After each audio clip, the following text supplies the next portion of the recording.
Então, eu queria agradecer, dizer também que ontem a gente fez um ato, né, para tentar ver se a estação continua, né? Não sei se vocês sabem, está correndo o risco de ter que sair da estação Net Rio.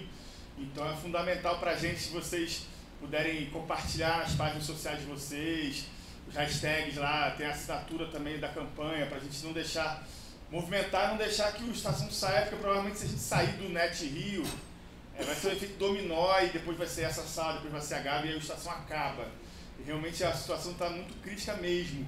Só que a gente está todo dia fazendo coisas, ações, e hoje é um dia muito importante porque é uma geração nova aqui, a galera é muito nova, que é uma nova geração cinéfila que está chegando aí, que é a geração que vai aproveitar os próximos anos do Estação. Então, se a gente fechar, vocês não vão poder nunca mais ver, por exemplo, Mojica em 35, ou esses filmes que a gente está passando aqui, só passa no Estação esses filmes.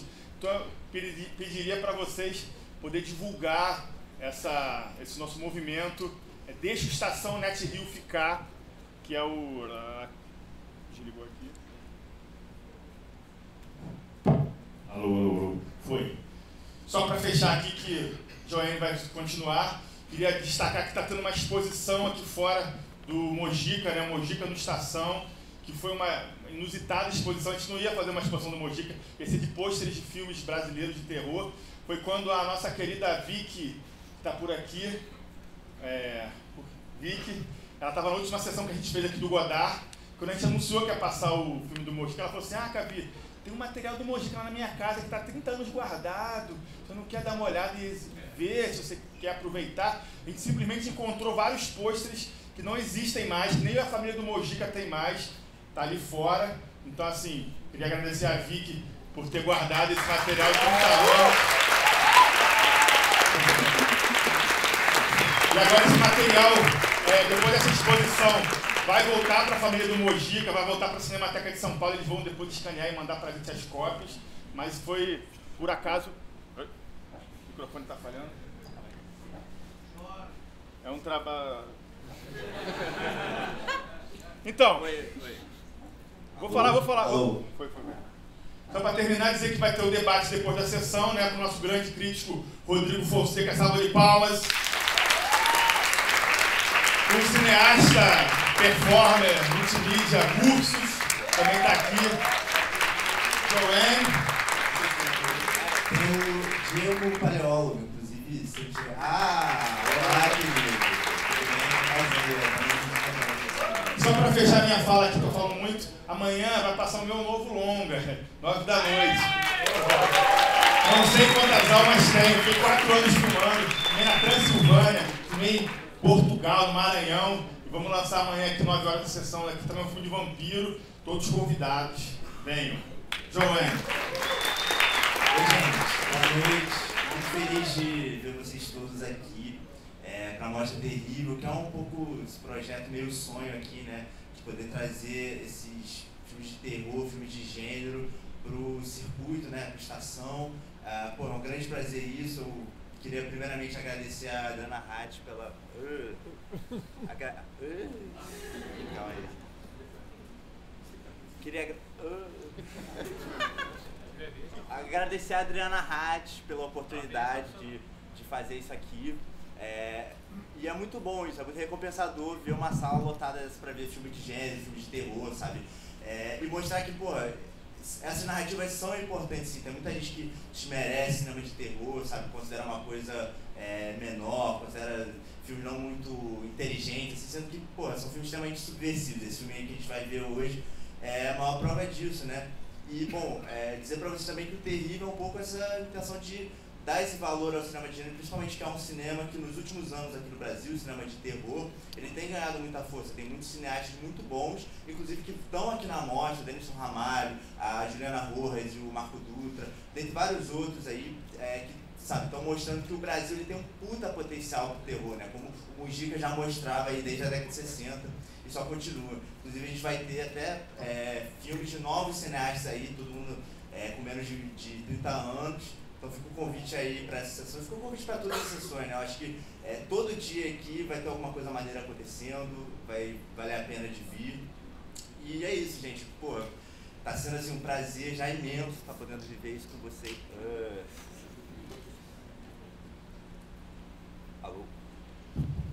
sendo um prazer imenso viver isso com vocês e, enfim, espero que vocês se divirtam.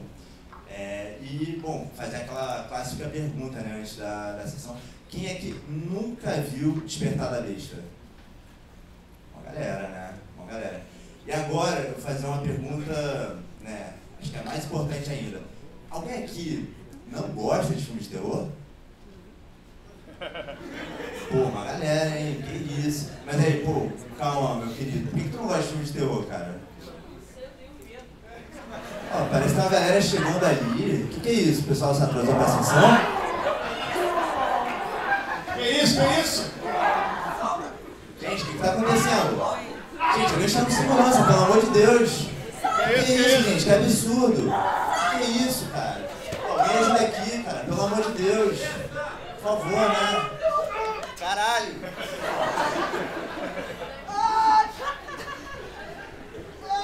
Que isso?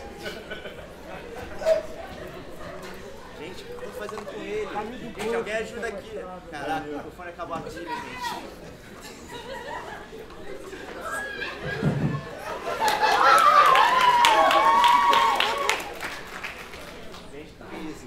Isso não tava planejado não, gente. Não sei o que é isso. Pelo amor de Deus. Gente. Já começou o filme.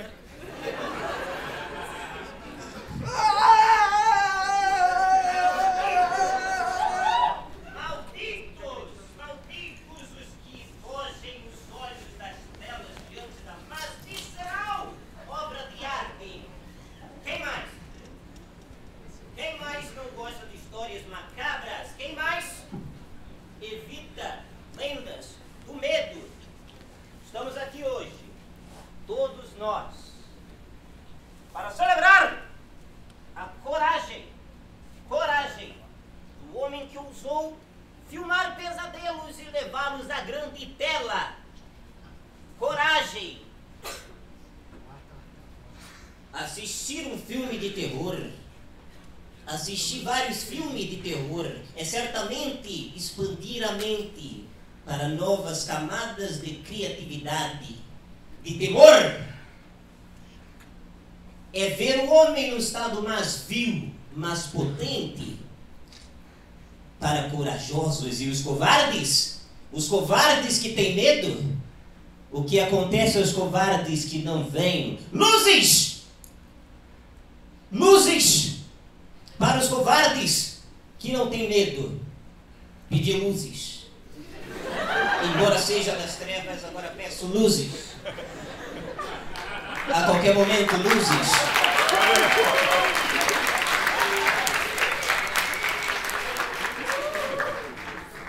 Para que não deixem de ver, para que não deixem de enxergar o potencial dos olhos.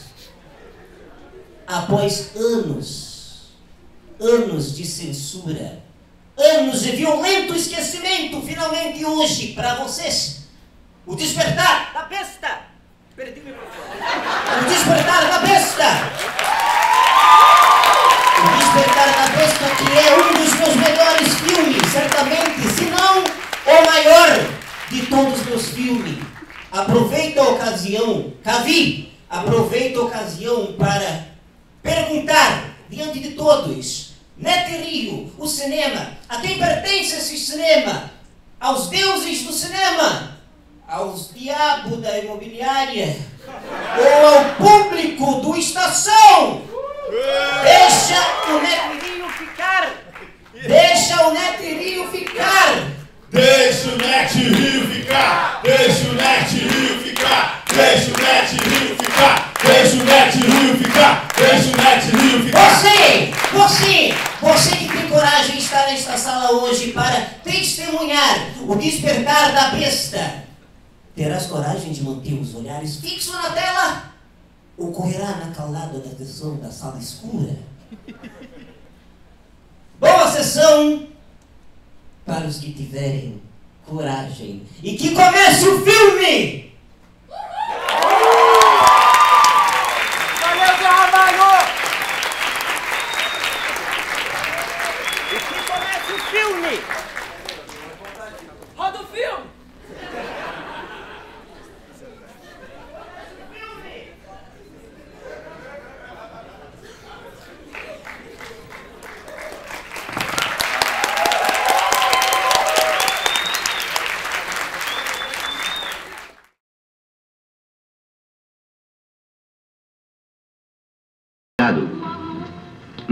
condução? Não, obrigado. Prefiro andar um pouco. Até logo. Até logo. Fazem você chorar do que vê.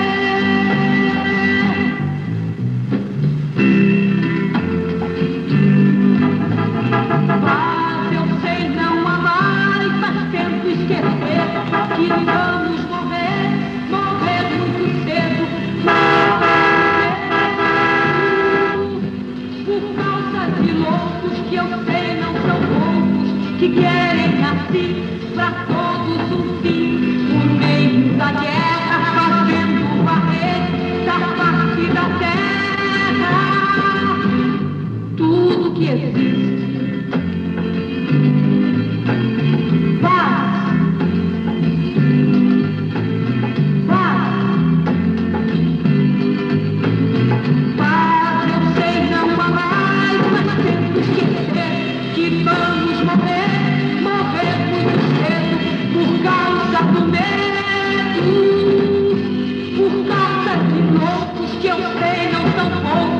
Que querem assim pra todos um fim, por meio da guerra, fazendo varrer da face da terra.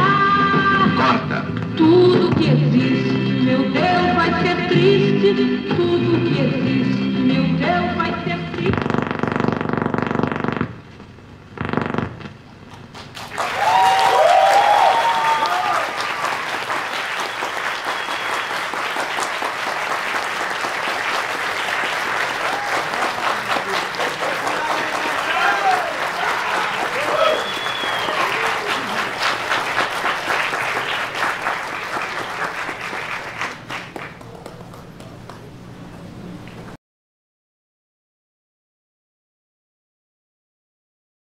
Boa noite, obrigado por vocês estarem aqui.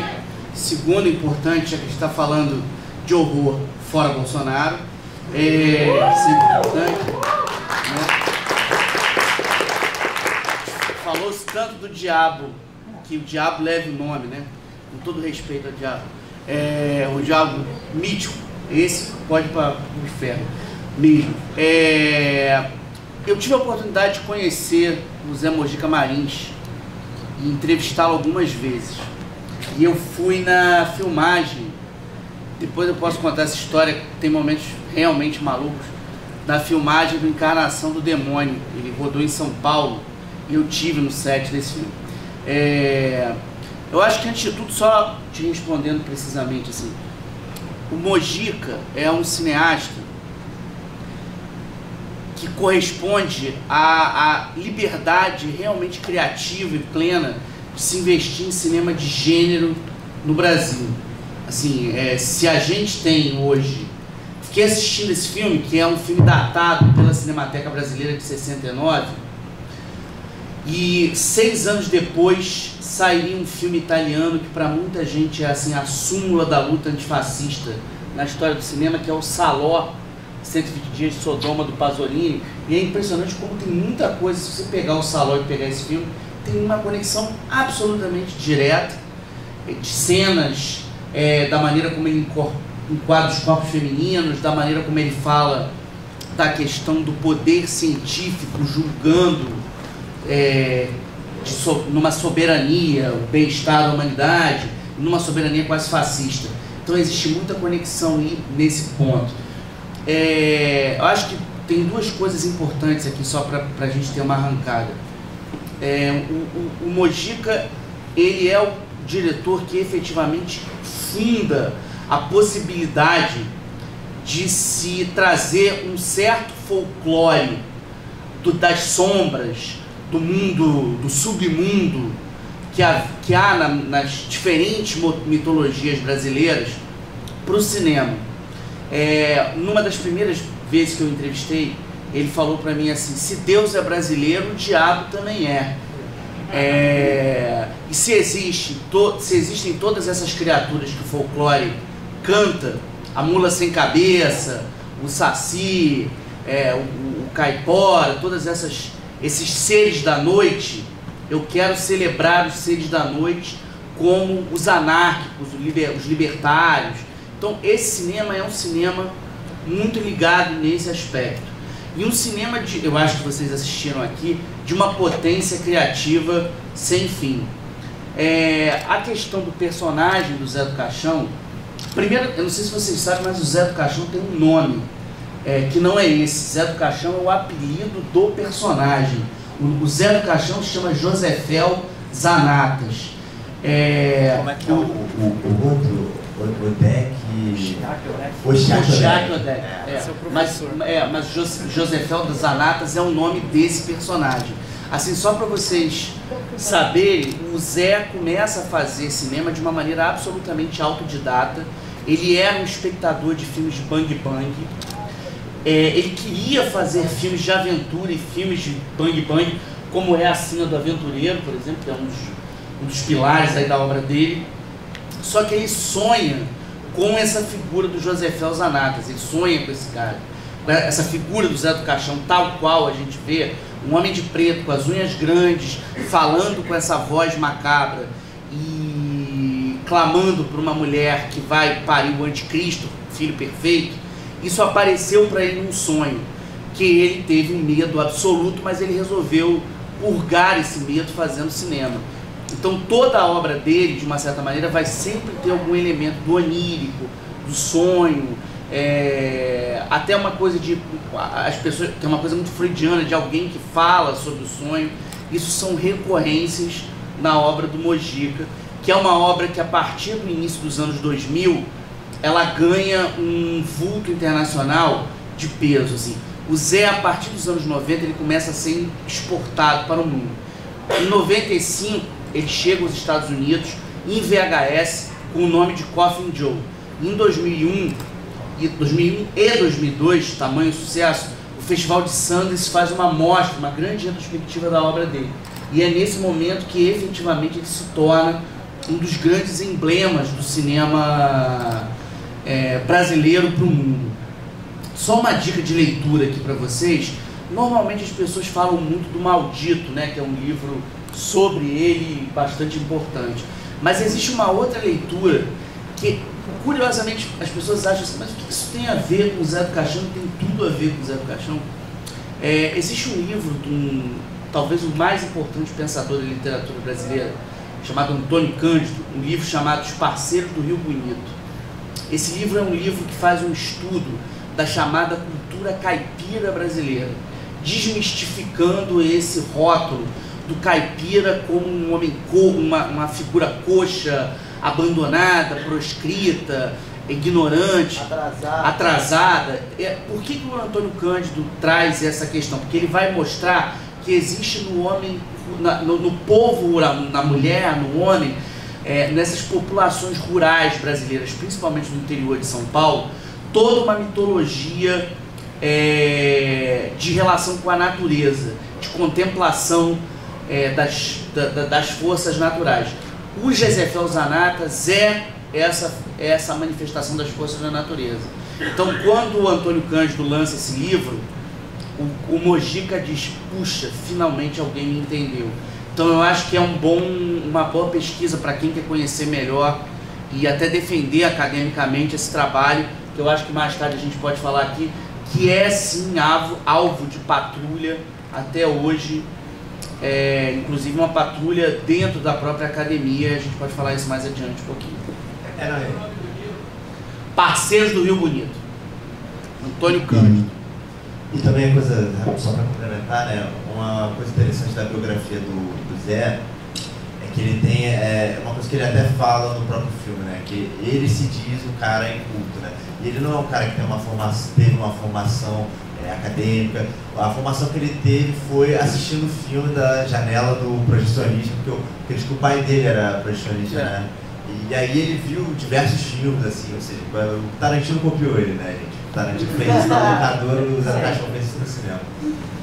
Ele falava que a coisa mais importante que a natureza deu para ele foi que aos 11 anos ele tinha bigode. Então ele falava essa frase. Então ele dizia assim, quando eu tinha 11 anos eu já tinha bigode. Então eu entrava em qualquer lugar e eu podia virar pro dono do bar e falar, me dá uma cachaça. E o cara botava. E aí eu tô reproduzindo tal qual ele me contou, tá? Eu tremendo, eu sou mega fã, eu tremia, ele falando assim. Aí ele falava, Eu não bebi aquela cachaça. Eu não bebo. Não gosto, eu tomo leite. Leite, que ele fala. Tomo leite. Tomo leite e suco de laranja. Cadê o Caio? Falava sempre assim. Mas eu tinha aquele bigode, aquilo me dava um ar como se eu fosse um Clark Gable chegando no bar. Ele fazia essa frase, ele falava isso. Eu falei assim, tem várias entrevistas que ele cita isso, mas enfim. Maravilhoso. Eu queria perguntar agora pro Gus, para você comentar um pouco como foi o processo ali de surgimento do Despertar da Besta, a produção do filme, a ideia que ele trouxe, tudo mais, e claro, né, a repercussão, como foi, todas as polêmicas envolvidas, a questão da censura. Eu gosto muito do último frame desse filme, é muito emocionante, quase chorei vendo. Bom, agradecer vocês por estar aqui, muito obrigado pela chance de ver esse filme 35, um momento maravilhoso.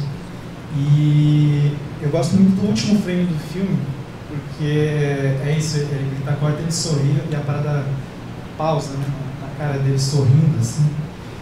E eu vejo naquele sorriso ali alguém que já tinha se ferrado muito com os filmes anteriores. Ele fez o Meia Noite Levarei Sua Alma, ficou falido, vendeu o filme para outras pessoas. Esta Noite Encarnarei no Teu Cadáver, a mesma coisa. Os filmes sucesso de bilheteria, dando volta em quarteirão, ele vendo outras pessoas ganhando dinheiro com os filmes dele. Pro Ritual dos Sádicos é um dos filmes que ele tomou cuidado de não entregar o filme para ninguém. O filme era dele, 100% dele. E é o filme que a censura barra inteiro por 12 anos. É até incrível que na hora de apresentar o filme para a censura tem o Luquete chegou a fazer uma cartinha falando que o filme era um libelo contra os vícios e a corrupção da juventude, tentando convencer os censores de que era um filme antidrogas e tal. De início eles quase conseguem, 4 censores liberam o filme, um censor não libera, esse censor assume o discurso e fazem revisão e o filme fica barrado por 12 anos. Esses 12 anos digamos, o início de uma fase muito pesada para a carreira do Mojica, que uma quantidade enorme de produtores se afastaram dele, com medo de que os filmes seguintes fossem barrados. Então ele vai cada vez mais tendo dificuldade de conseguir dinheiro para os filmes, e a qualidade dos filmes ela vai caindo a partir desse momento, assim. E é um filme que antes dele fazer, ele vinha de um momento, ele tinha... O Mojica era totalmente multimídia, né? Então ele próprio, esse filme é um catálogo de todas as qualidades e poder de auto-mídia que ele tem. Tem quadrinho, tem reportagem jornalística, tem... Vinil de marcha de carnaval. De teatro. E ele vinha num momento onde ele estava meio que ele nunca parava, né? Ele estava com ele teve programa de televisão na TV Tupi, ele teve as revistas em quadrinhos foram lançadas em mais de uma editora, até por ser muito impulsivo, ele dizia sim para todo mundo antes de conversar com os parceiros. Então a revista em quadrinho dele troca de editora sem ele avisar o Nico Rosso, sem ele avisar o Luquete, tá errado. Ele vinha de uma série de fracassos, entre aspas, de situações atrapalhadas, e num momento de espera, de literalmente uma geladeira de produtores, assim, vários filmes para produzir, nenhum estava acontecendo, até que ele perde a paciência e decide fazer o Ritual dos Sádicos do zero, sem... Até é maravilhoso ver o Capovilla, o Maurício Capovilla ali no elenco, que o Maurício Capovilla é um dos cineastas que doou para ele resto de negativo. Então, escalou para ser o Profeta da Fome, né? E é resto de negativo do Profeta da Fome. E que eu até ia dizer, o Ritual dos Sádicos, o Ritual dos Sádicos Despertar da Besta, não é meu filme brasileiro favorito por causa do Profeta da Fome, que é o meu filme do coração, assim. E é muito maravilhoso ver que os filmes, na verdade, são interligados, assim. No mesmo lugar. Ele pega negativo dos amigos, bate de porta em porta na boca do lixo, todo mundo deu um pouquinho e foi fazendo. E é o primeiro filme dele que eu vejo assim que é um filme. Ele é praticamente um filme realista, na verdade. E ele é um filme muito contemporâneo ali, ele é muito situado, ele é um filme de São Paulo, ele é um filme urbano, assim, né? Ele é... Porque os primeiros filmes do Zé do Caixão, eles são, dá pra dizer que eles são atemporais, assim. Poderia ser numa cidadezinha do interior do Paraná, no interior de São Paulo, pode ser nos anos 20, pode ser nos anos 50. Esse aqui era na época que ele é feito, assim. Eu acho demais do Despertar que ele começa essa tendência mais metalinguística do Mujica, né? Que é uma coisa, inclusive, que a gente vai ver se popularizar, por exemplo, no cinema americano só na década de 90. Ou seja, o cara estava muito à frente, que nem a gente estava comentando na sessão, né? Várias, assim, né, certas imagéticas, certos elementos, assim, que foram utilizados depois por diretores icônicos, terror, muitos que inclusive estão aqui com o filme na mostra Terrível também. Mas eu queria também perguntar para você, contar a história do... Como é que foi esse processo de casting aí, aquela história do Burro. A do Burro é muito boa. Tem a cena do jegue ali no apartamento.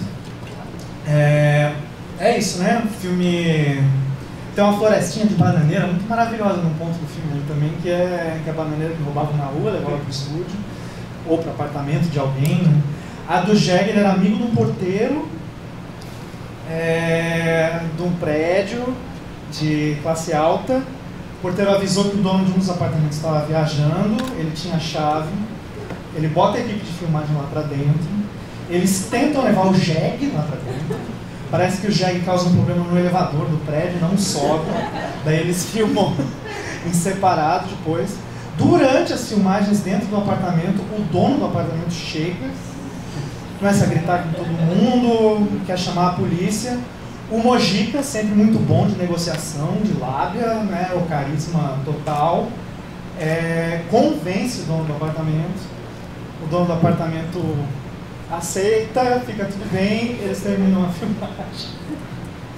E tem uma história boa envolvendo também... Tem um personagem bem nojento ali, que está numa entrevista de emprego e tal. Aquele cara é um chefe de narcóticos da PM. E parece que... Acho que todos os PMs que aparecem no filme são PMs mesmo.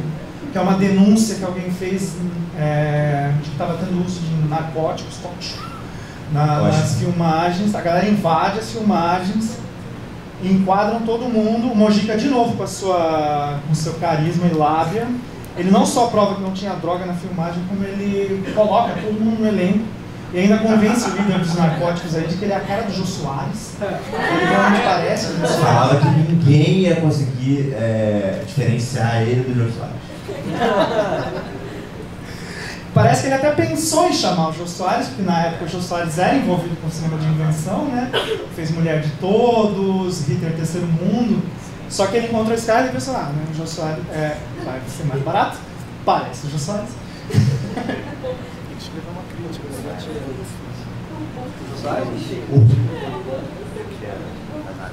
Só uma coisa que você falou, eu fiquei pensando, só para lembrar para vocês,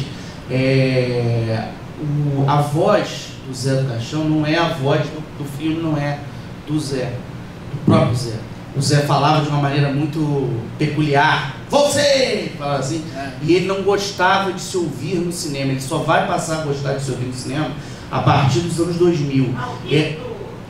Isso. E praticamente, quem fazia era, não sei se alguém aqui viu o fantástico Cavaleiro do Zodíaco, o mestre ancião do Cavaleiro do Zodíaco é o ator que empresta a voz aqui, o seu Araquém Saldanha, que foi um dos maiores atores de dublagem do Brasil.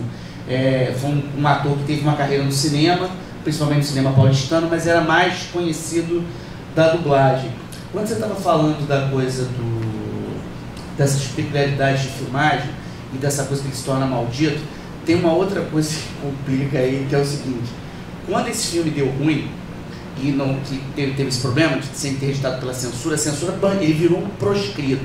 E ele tinha nessa época o projeto de fechar a trilogia do Zé do Caixão e fazer uma encarnação do demônio que ele só consegue fazer em 2008, quer dizer, lançar em 2008. Ele filma em 2006. que é a tal filmagem que eu participei.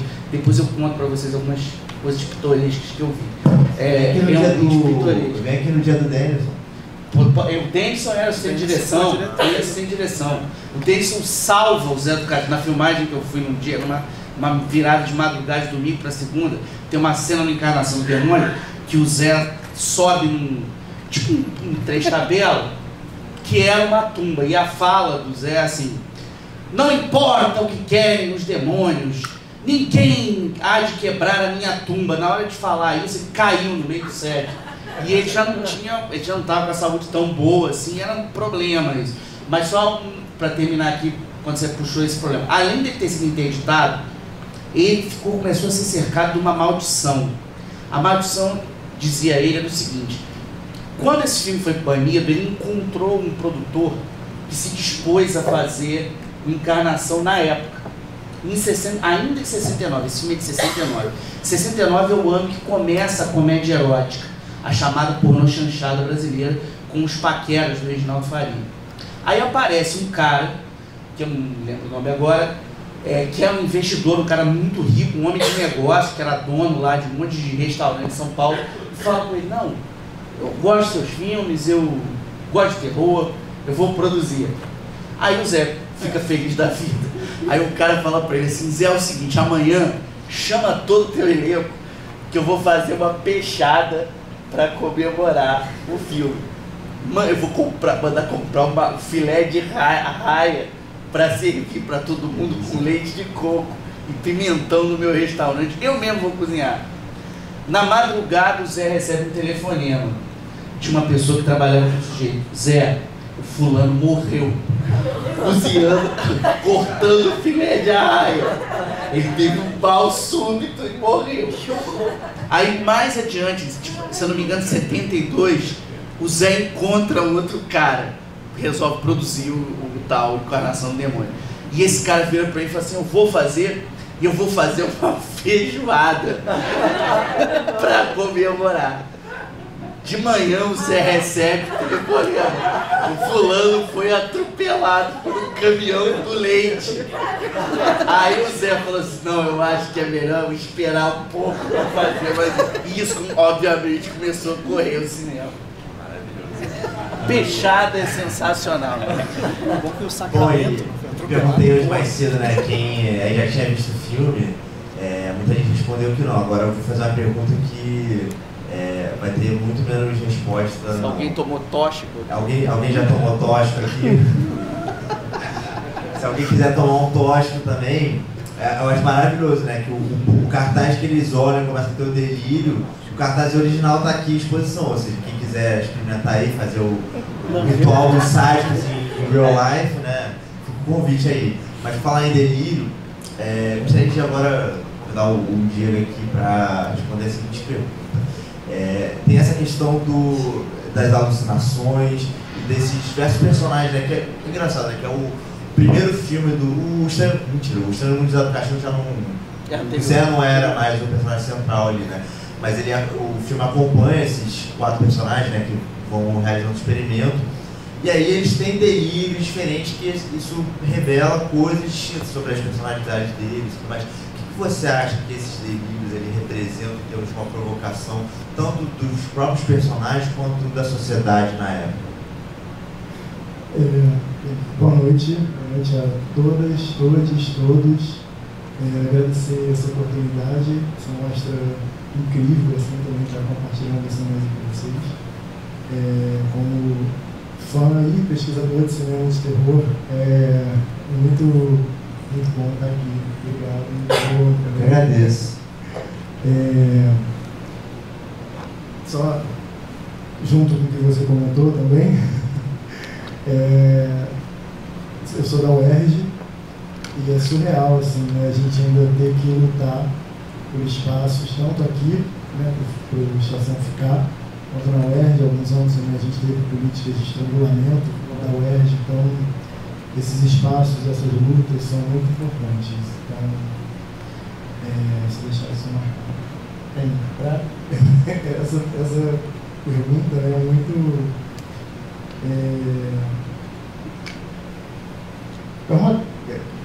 olhando assim, para a obra do Mandiga, principalmente para esse filme, é muito sintomático como que ele vai, vamos usar termos de propositais, mas como que ele vai penetrar na subjetividade de cada personagem, principalmente nesse que eles chamam, né, a segunda parte do filme.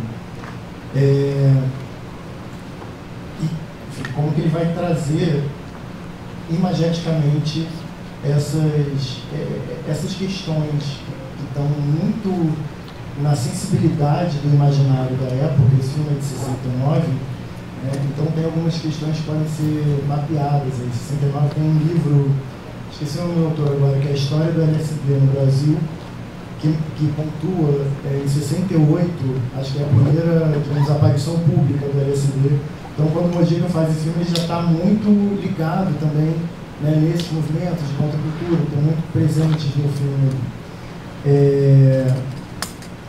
E aí eu fico pensando, né, junto com essas questões, como que a coisa da metalinguagem que você trouxe, eu fiquei olhando para essa segunda parte e fiquei assim, gente, o Wes Craven tem que ter visto esse filme, assim, porque... Pulse Food, Sam Raimi, né? Cara, é muito, assim, né? Mas aparece ali dentro dessa viagem que ele faz, né, nessa subjetividade dessas viagens de uma droga que na verdade não é uma droga, né, é uma sugestão ali, questões, obviamente, de questões de gênero e sexualidade que estão muito presentes, né, nas imagens que ele vai trazer, de formas muito, né, violentas, muito chocantes, muito cruas. E como que ele vai apresentar isso para um público através do dispositivo do choque? Ele vai apresentar imagens que são muito viscerais, que são muito incômodas. E é um filme que o tempo inteiro está provocando esse incômodo em quem está assistindo, né, através dessas imagens. Então, tem, obviamente, questões de gênero que estão vinculadas à forma como a mulher e o corpo feminino são tratados ali, abordados através de um imaginário que é muito machista, mas que está em diálogo, pelo menos assim, estamos aqui num exercício, né? Assim, num diálogo muito fino com a ditadura militar. Acabou de estar funcionando? Só fala de ditadura militar que foi de censura. Aqui foi. Obrigado. Então, né, aparece, ele tem alguma coisa de, né, vendo esse filme no cinema agora, que tem uma tensão homoerótica também ali, né, entre o Zé do Caixão e principalmente aquele personagem que é o cara que trabalha na TV, né, assim, para quem ele dá aquele amuleto. Então, tem algumas questões que aparecem nesse delírio dessas quatro personagens que mapeiam, assim, são muito evidentes de várias críticas que ele está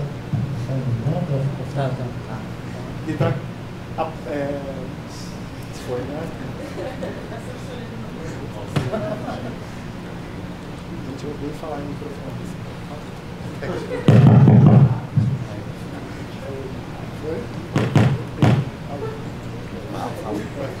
É a vontade do microfone.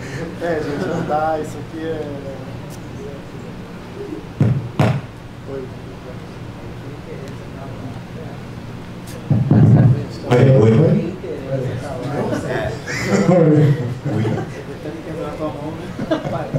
É um problema me traz a questão. Mas enfim, isso. Gente, se eu falar sem, vocês escutam? Ok? Lá atrás. Pessoal lá atrás. Pode ler? Não está nada. Mas é isso, o que ele consegue mapear a partir desses quatro personagens, né, dessas questões que João está trazendo aqui, ficam muito... Eu acho que, primeiro, acho que essa coisa dessa relação, dessa tensão sexual que você apontou, que é muito poderosa, assim, tá no Zé, principalmente se você para pensar que a figura do Zé do Caixão, ele é uma figura que o motor do personagem é a reprodução. O objetivo desse personagem é encontrar um filho perfeito que seja a eugenia, né, da raça. Então isso é um ponto, é uma questão. Mas eu acho que tem dois pontos aí fortes. Um deles é a questão do poder. Eu acho que esse filme tem todos esses delírios, eles têm muita relação com você ter poder sobre o outro, a submissão ao outro, que obviamente passa pela ditadura, mas eu acho que passa por um outro fantasma que assolou o Mojica durante muito tempo, que é o coronelismo. Assim, o Mojica, ele vem de uma região, ele está acostumado com uma cultura rural dos coronéis, das pessoas, dos poderosos, que tem uma instância de terra grande e pode mandar dos demais.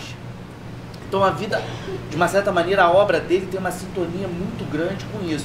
E a figura do Zé do Caixão, que é um coveiro, ele é um cara que, de uma certa maneira, tem uma dimensão heróica porque ele se põe contra esses coronéis.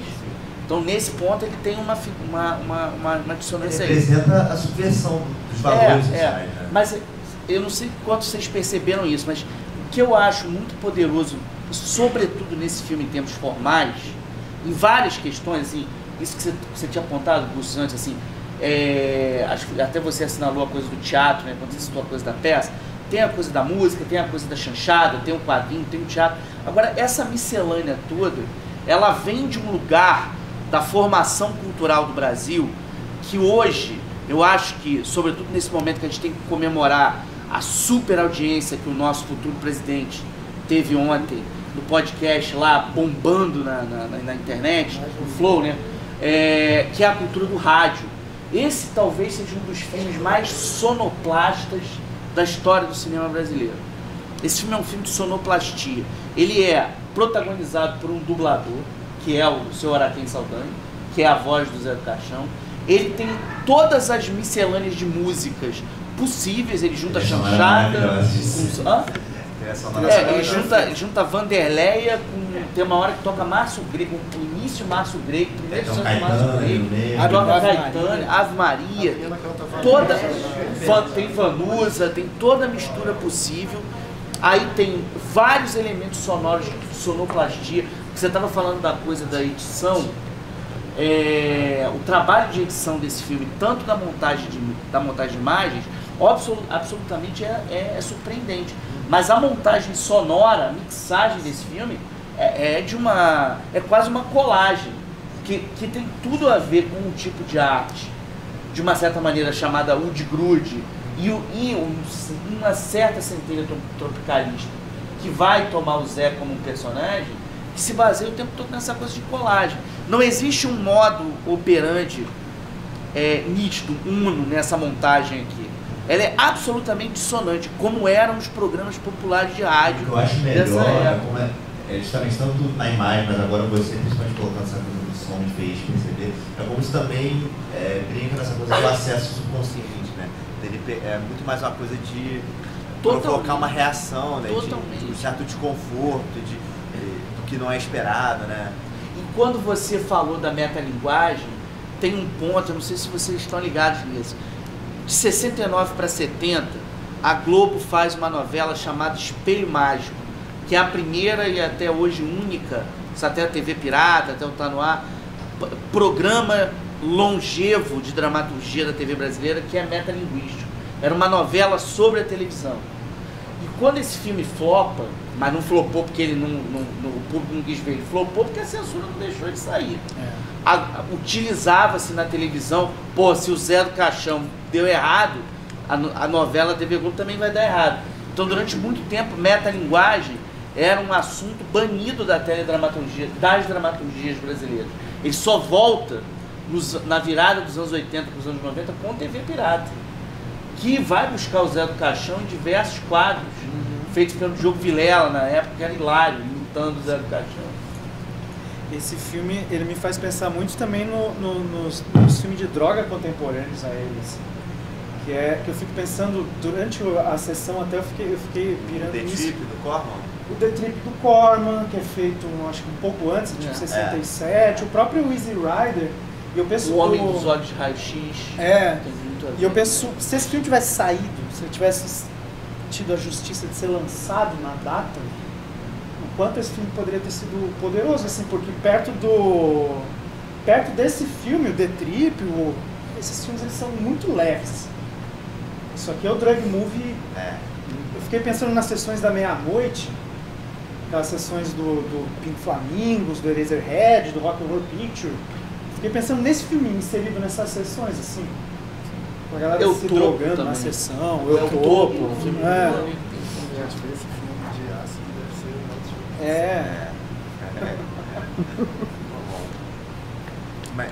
Bom, mas acho que tá ficando um pouquinho tarde aqui. Se vocês tiverem alguma coisa mais pra adicionar. Se alguém quer perguntar, se alguém quiser perguntar, desculpa, gente. Alguém quer fazer alguma pergunta? Eu acho muito interessante que a tradição do Mojica, inicialmente, ele não nasce propriamente como cinema aventureiro. Tem o Reino Sangrento de 1952, que já é um terror. E aí tem essa coisa até das influências que ele pega, né, dessa cultura cinematográfica, tipo, até essa coisa própria do cinema de invenção, de pegar um monte de influência e fazer uma coisa própria. Assim, eu acho o Mojica um dos maiores inventores que tem, assim. Tanto também o Candeias, que brilhantemente está homenageado ali. Tipo, aquela parte das mulheres também, eu vejo quando ele, tipo, as mulheres tiram o sapato dele pra beijar os pés, assim, eu seria uma dessas mulheres pra beijar esse Aí, pô, essa coisa também, né, de homenagem. O Gusto estava me falando do Capovilla, eu nem tinha me tocado, mas o Capovilla do caralho. Assim. Rachembar também. Rachembar também, porra. Toda essa galera da Boca do Lixo. O Jair também tá no filme, nem aparece também. Aquela mesa, os debatedores, você tem toda a intelectualidade do chamado cinema de invenção, quer dizer, boa parte da intelectualidade do cinema de invenção brasileiro. Que ali tem o Sérgio Índice, tem o Jazz Ferreira, o grande Carlos Rachembar, que está sendo homenageado neste momento no Doc Lisboa. Então tem toda essa turma ali. E também tem ainda falando, tipo, linkando também com a questão da ditadura, tem um documentário do Jair Ferreira do Nosso Hotel, que é onde toda essa galera, essa intelectualidade, com essa discussão sobre cinema de gênero, tem a discussão do próprio cinema brasileiro, a preservação, tipo, Scanzella falando com o presidente sobre o filme da Comissão Rondon. E aí também tem o Scanzella entrevistando o Mojica, falando da questão de quem nasce um gênio e quem se torna um gênio, né? Essa coisa eu acho incrível, né? Mas você sabe, você falando aí com a gente, eu acho que uma coisa que até porque tem muito estudante de cinema, tô vendo que tem muito estudante de cinema aqui, acho que é uma coisa que é importante a gente entender, Matheus, assim, é que hoje, eu acho que a gente estuda muito essa galera sob esse prisma, com todos os méritos, do cinema de invenção, né? Um cinema de transgressão, acho que é louvável. Eles criaram algumas das alternativas a um poder estabelecido, e principalmente um poder estabelecido no Rio de Janeiro, onde tinha um cinema novo, que é muito forte. Mas eu acho que uma coisa que a gente não pode esquecer, e isso, eu acho que isso é muito, a gente deve falar, a gente deve isso ao Mojica, assim, e preciso que isso se fale. A intelectualidade prostrou o Mojica, assim, uma certa intelectualidade, e eu falo não só da intelectualidade da USP, mas eu falo da própria crítica stalinista que existe até hoje nos jornais e nos sites, enfim, existe um stalinismo muito grande. Esse cara não estava querendo, na essência dele, falar de comunismo e de capitalismo. Ele estava querendo fazer um filme de sucesso que homenageasse os filmes de terror que ele via. Mais adiante, ele toma conhecimento dessa discussão, tudo isso que você trouxe, que é riquíssimo, acho que vocês todos três trouxeram, assim, é óbvio que ele vai complexificando a obra dele, porque ele vai percebendo com toda a inteligência enorme que ele tem, que é Freud, alguém vai explicando para ele, Isso que eu tô falando pra vocês não é um achismo, isso ele dizia isso. Eu nunca tinha ouvido falar, ele fala isso no Maldito, eu nunca tinha ouvido falar nesse tal de Freud, assim. Um dia alguém me explicou, Nietzsche, aí eu entendi, tem a ver com alguma coisa que eu vi. Vou contar uma coisa pra vocês. O Oswaldo, no dia que eu fiz a entrevista com o Mojica sobre a tal da peixada, eu tinha um editor num jornal que eu trabalhava, que é o Eduardo Souza Lima, Zé José, que é um grande documentarista brasileiro, e ele falou assim, qual é atrás do Oswaldo? Entrevista o Oswaldo. O Oswaldo queria fazer um filme final, Era Loura do Banheiro, ele queria fazer esse filme. E aí eu descobri o telefone do Oswaldo Candeias, o telefone era de um galinheiro em São Paulo. Aí me passaram, o dono do galinheiro falou assim, ele vem aqui tal hora pegar um dinheiro. E aí eu, literalmente isso, aí ele passou lá e ele falou comigo. E aí ele falou pra mim, eu perguntei pra ele, o senhor pode me explicar, assim, ele era conhecido por ser uma pessoa rude, mas ele foi gentil comigo, porque ele falava meio assim, o que você quer, garoto? Ele falava meio assim. E aí mas enfim, eu fui conversando, ele foi falando. E aí ele falou um negócio, cara, que eu nunca esqueci. Ele falou assim, eu não tinha a menor ideia do que era arte, eu era um motorista de caminhão do exército, o máximo que eu queria ser na vida era cafetão, porque eu achava que dava dinheiro e falava isso na entrevista. Só que aí um cara que tava me devendo dinheiro, eu dei umas porradas nele, peguei o Jeep dele, que ele me devia, e nesse Jeep tinha lá uma porcaria de um livro lá, o tal de Édipo Rei. Aí eu li aquela porra, você falava assim, eu li aquela porra, aí eu fiquei com aquela parada, esse negócio de Jocasta na cabeça, não conseguia dormir, pensando. Pô, eu juro, a frase dele, eu nunca esqueci essa frase, ele falou pra mim assim, eu fui dormir pensando, porra, e se algum dia eu comer minha mãe? Não, negócio. Aí ele foi e falou assim, aí a melhor, ele virou e falou assim, já sei o que eu vou fazer, vou vender o Jeep. Aí vendeu o Jeep, aí ele falou assim, porra, eu vendi o Jeep, mas aquela porra, minha mãe, Jocasta, cortar o olho. Aí ele pegou e se matriculou, falou assim, vamos me matricular no primeiro curso. Aí abriu um curso de fotografia, ele se matriculou, virou um fotógrafo de estilo e de estilo. E estilo ele acabou virando cineasta. Eu tô contando fazendo essa volta aqui, só para dizer assim, que eu acho que a gente não pode perder o fato de que os autores, as autoras, né, autores do cinema, eles são pessoas que visam um diálogo com as plateias. A gente tem muita dificuldade de entender que um criador maior, como Akira Kurosawa, era um cara que entrou em depressão quando o cinema dele parou de dar dinheiro. Era um cara que visava a bilheteria. O Hitchcock era um homem que pensava em dinheiro de bilheteria. E é um dos maiores criadores da história da humanidade. Houve um determinado momento que um ranço stalinista da crítica cinematográfica e da inteligência cinematográfica fez com que a gente dissociasse a ideia de autorialidade do popular. Isso é que foi o grande problema, e eu acho que é a grande trava para a gente se relacionar com os cinemas. A gente não consegue dizer que o Spielberg é um autor, e ele é um cinema de autor. A gente não consegue pegar no Daniel Filho, com todo você, é óbvio, não dá para comparar isso aqui com algumas das coisas que o Daniel Filho fez, mas o Daniel Filho fez coisas incríveis, e ele é um autor, ele tem uma marca autoral incrível em certas coisas que ele fez.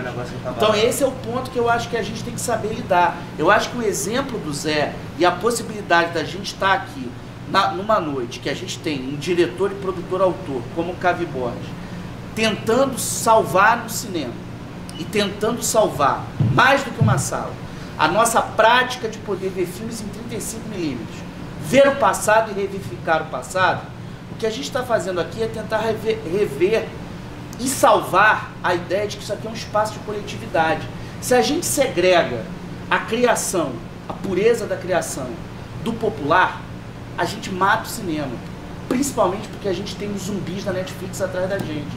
Esse é o problema. Mas Aroca também é um grande autor, pô. Óbvio, autor, diretor e produtor também, né? Não, muito importante que você colocou, Rodrigo, e eu coloco aqui também que a minha curadoria da Marcha Terrível foi muito baseada em trazer filmes populares, claro, trazer uma coisa ali que o público talvez não seja tão familiarizado até para introduzir e tudo mais, mas assim, né, de dar às pessoas, filmes que elas gostam, assim, de se divertir, e isso, assim, eu acho que o mais importante é poder ter sempre uma nova perspectiva, né, e ainda só para complementar essa coisa que você falou, né, de reconhecer o cinema popular como autoral, eu acho engraçado que foi um processo tão intenso, isso que é uma coisa que eu até estava comentando com meus amigos outro dia, que hoje em dia tem a galera do cinema vulgar, que eles começam a tratar o Paul W.S. Anderson, as irmãs Wachowski, assim, falam, não, porque são autores, como se fosse alguma grande excepcionalidade, não fosse exemplo para qualquer filme, né?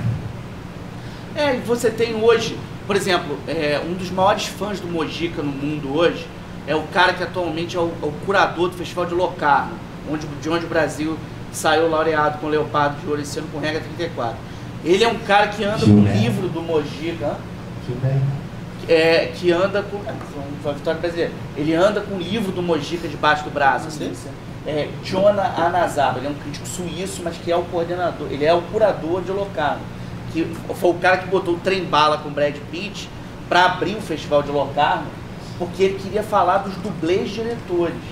Isso é uma ousadia que a gente não pode deixar de citar. Quando eu falei para vocês aqui do seu Araquém Saldanha, que é a voz do Mojica, a Johnny já está acostumada a me ver falar sempre dos dubladores. Eu sempre trago esse ponto. Tem um conhecimento do lore da dublagem brasileira. Eu sempre trago esse ponto por um detalhe. Nós todos, gostemos ou não, nós fomos alfabetizados audiovisualmente por essas pessoas. Assim, eu vejo gerações aqui que são muito mais jovens do que eu. Assim, vocês aprenderam talvez a amar cinema com o Buzz Lightyear, mas não é o Buzz, é o Guilherme Briggs falando Infinito e Além, entendeu? Esses caras, a gente tá aqui hoje porque esses caras abriram essas portas pra gente. Entendeu? Assim, a gente tá falando da Zona Sul, eu não sou da Zona Sul, eu venho do Complexo do Alemão. Assim, eu aprendi a gostar de cinema lá em Bom Sucesso, num lugar que não tem cinema, porque um dia eu vi Rock um Lutador dublado por um cara chamado André Filho, que era a mesma voz que dublava o Marcello Mastroianni. Quando o André Filho falava, você tinha a sensação que você estava vendo uma interpretação maior. É esse lugar do popular como um lugar, um espaço de transcendência que o Mojica dá pra gente. Essa imolação de você não ter vergonha de ser popular, de você não ter vergonha de ver a mula sem cabeça e falar da mula sem cabeça como seu espaço de encontrar, por exemplo, essa questão do desejo, essa questão da homoafetividade, essa questão da ditadura, passando por esses mitos que são mitos constitutivos de um povo que não teve uma cultura formal, acadêmica, enfim, de Zona Sul. Essa coisa que você falou do Antônio Cândido, sobre o ensaio do Republicano, cara, eu achei fenomenal. Porque o Antônio Cândido, ele fala isso mesmo, né? Ele vira e fala, olha, vocês dizem que o caipira não tem cultura? Como assim o caipira não tem cultura? Se não fosse o caipira, se não fosse o que ele ainda denomina, né, porque o ensaio dos anos 70, de mameluco, né, de mulato, se não fosse essa gente para poder segurar e manter uma tradição cultural, metade de toda a cultura produzida no Brasil iria embora. E eu sinto que o Mojica, ele é o grande monstro brasileiro, porque os filmes dele têm essa coisa de interior, entende? Essa coisa de brasileira mesmo, sabe? De ter medo de andar a cavalo à noite, medo de espírito... A temporalidade que o Rodrigo falou, né? Medo de cemitério, de vela, entende? Medo de procissão, entende? Quando chega a Páscoa, a procissão daqueles que se mutilam. Esse medo de vó, sabe? Esse medo de criança mesmo, ele traz muito essa coisa. Eu acho isso fenomenal. Ele é um monstro brasileiro, de verdade. No esculpir o tempo, Tarkovsky fala... Você pode moldar o tempo do jeito que você quiser, mas você não molda a antiguidade. E quando ele fala de antiguidade, ele não está falando da antiguidade com A maiúsculo. Ele está falando de uma coisa que de tão recorrente, ela vira uma nódoa no tempo. Ela vira algo inquebrantável e você não consegue moldar. É sobre isso que esse cara fala. A antiguidade, a ancestralidade. O que esse maluco faz é reconectar. E não por acaso religião é religar, é reconectar com algo espiritual, ancestral, metafísico. Ele liga a gente a um metafísico que nenhum dos grandes autores brasileiros foi capaz de nos libertar para falar. Só o Gilberto Freire, de uma certa maneira, no Assombrações do Recife Antigo, ou do Recife Velho, tem um livro que tem esses dois títulos. De uma certa forma, ali tem esse lugar. Mas quando você para pensar que o cinema brasileiro, que se propõe a ser um cinema revolucionário, ele não vai beber no popular, ele vai beber nos autores que são os intérpretes das fraturas narcísicas brasileiras, Machado de Assis, Graciliano Ramos, Nelson Rodrigues, Guimarães Rosas, esses grandes nomes, a gente perde essa conexão de uma certa forma com esse popular. E diretores como o Mojica, como os Ganzerla, e eu acho que sobretudo o Júlio Bressani, trouxeram pra gente essa religação com o popular. E trouxeram, sobretudo, eu acho que uma conexão com as mulheres que pensaram o Brasil. Porque quando você falou da coisa da Vanusa, ele dá esses diretores que passam pela boca do lixo, ou que passam pelo chamado cinema marginal, eles valorizam as grandes cabeças femininas que pensaram a libertação do Brasil, quebrando com todos os ranços machistas. Então isso é uma coisa muito importante e muito libertária que esses diretores vão trazer. Muito bom. Alguém mais tem alguma pergunta? Cavi? Ele está dormindo. Não era para passar o microfone pro amigo. Vou pegar. Tem que ser a última, tá, galera? Maravilha. Não, tô mais de uma vez já, não. Eu também. Então vai ser rápida a pergunta. Bom, eu acho que também, justamente completando o que vocês falaram sobre a questão da brasilidade e da história do Mojica, a relação dele com a ditadura e a importância da cultura caipira e a brasilidade ser o que torna o Zé do Caixão esse personagem tão impactante pra gente, eu sinto que tem um elefante na sala que é: e o filme hollywoodiano que vai ter aí? Quais são as expectativas pra ele? Porque eu sinto que, assim, a essência é a brasilidade e é o Mojica. Sem as mãos dele, né? Você diz o filme como o Elijah Wood vai produzir o filme, sim. Não é com ele, é só da produtora dele, mas parece que partiu dele a vontade. Cara, assim, eu talvez possa ser o Elijah Wood produziu grandes nomes. Richard Stanley. Grandes nomes fora desse eixo. O Elijah Wood ele é muito envolvido com essa parte de cinema experimental, Então eu acho que pode vir alguma coisa interessante. Eu acho que no pior dos casos, o Zé fica mais conhecido lá fora. Não existe filme mais Zé do Caixão entre os títulos que vão estrear daqui até o Natal do que o Adão Negro, que estreia amanhã. Eu vi o filme. O Adão Negro é isso aí. Quando o Pierce Brosnan entra em cena e pega o The Rock, joga na lata do lixo e te dá um discurso sobre o que é a tolerância num filme que é sobre intervencionismo militar, você pega e fala assim: isso é arte. É um irlandês maluco que foi 007 e que cala a boca de todo mundo. Isso é o Zé do Caixão. É um filme chamado Adão Negro. Enfim, veja, é legal pra caralho. Valeu, galera. Veja o meu filme, dia 31, Pazucos. Vai fechar muito praticamente. No último dia, no mesmo dia que vão exibir a Praga do Mojica, cheguem mais cedo e assistam Pazucos, a Ilha do Desarrego. Maravilhoso, gente. Meu filme de vômito e cocô. Ele não tá exagerando, é isso mesmo. Filme inteiro. E amanhã vai repetir o Mojica. Falei pros amigos aí que não vieram. Que legal. Muita gente não veio por causa do jogo do Flamengo, então vai ter a segunda chance. Perdeu. Eu queria recomendar um diretor também. Tem um diretor japonês que é contemporâneo ao Mojica, ele é muito pouco lembrado ainda. Ele é igual na época do Lúcio Fusso, ele era apagado das discussões, assim. O Teruo Ishii, ele também é meio apagado. Ele é contemporâneo ao Mojica. Ele faz um cinema tão primitivo e bruto quanto esse filme. O Japão, ele foi muito mais justo com seus artistas do que o Brasil. Então, ao passo de que o Mojica sofre uma eternidade para conseguir realizar isso aqui, o Teruo Ishii fazia entre 4 a 7 longas por ano. E são todos tão brutais, surrealistas e coloridos quanto o Ritual dos Sábios. Ele é maravilhoso e é duas pessoas assim, Mojica no Brasil e esse doidão no Japão, pensando de uma maneira assim, numa sintonia que me impressiona muito. E o Jesus Franco é outro cara que também ele não é tão lembrado na discussão intelectual assim.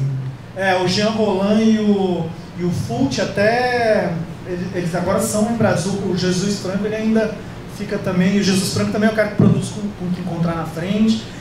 Tem um ano que ele produz 13 longas. E ainda só para falar do Wes Craven, o Mojica tem um filme chamado Exorcismo Negro, que também é de metalinguagem, que é o próprio Mojica, ele faz o papel do cineasta famoso. É o Novo Pesadelo feito 20 anos antes. E o Lúcio Fulci também tem um exorcismo, também tem esse mesmo filme. É o filme. maior sucesso de bilheteria dele, né? É o único filme do Mojica que bate 1 milhão oficialmente. Exorcismo Negro? Ele vence, acho que, o Exorcista no Brasil. Sim. O Exorcismo Negro vendeu 1.400.000 ingressos no Brasil em 74. O Exorcista vendeu 1.100.000. Então o Mojica também alardeava isso. Valeu, galera!